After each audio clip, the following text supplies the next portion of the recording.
প্রচণ্ড গরম। এই গরমে আপনারা যা যা করবেন, তবে তার আগে বলে রাখি আজকেও খুলনা এবং তার আশেপাশে এরিয়াতে তাপমাত্রা অনেক 41 ডিগ্রি। আপনারা দেখতে পাচ্ছেন 41 ডিগ্রি, মানে অনেক গরম।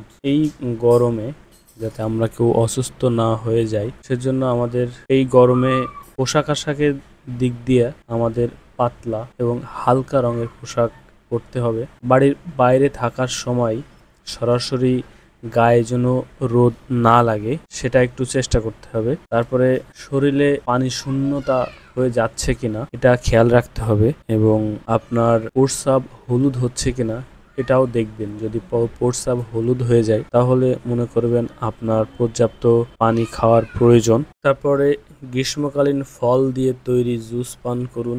আর একটা বিষয় হচ্ছে মাংস এড়িয়ে আপনারা ফল এবং সবজি বেশি করে খান এই গরমের ভেতরে। আর একটা অবশ্যই খেয়াল রাখবেন প্রস্রাবের রং অতিরিক্ত গাঢ় হয়ে যাচ্ছে কিনা, কারণ প্রস্রাবের রং যদি আপনার গাঢ় হয়ে যায় তাহলে সেটা পানি স্বল্পতা, প্রস্রাবের গাঢ় রং পানি স্বল্পতার লক্ষণ। সবসময় ছাতা বা টুপি সাথে রাখুন। ত্বকে সূর্যের ক্ষতিকর বেগুনি রশ্মি যাতে না লাগে সেটাও খেয়াল রাখুন। চেষ্টা করুন যাদের কাজ নেই তারা দিনে বাইরে কম বের হবেন। যাদের কাজ কম দিনের বেলা তারা সূর্যের আলোয় বা সূর্যের যে তাপ এর ভিতরে যাবেন না। আর হিট স্ট্রোক এই গরমে বেশি হয়, সুতরাং হিট স্ট্রোক করার লক্ষণগুলো আপনাদেরকে একটু জানাই।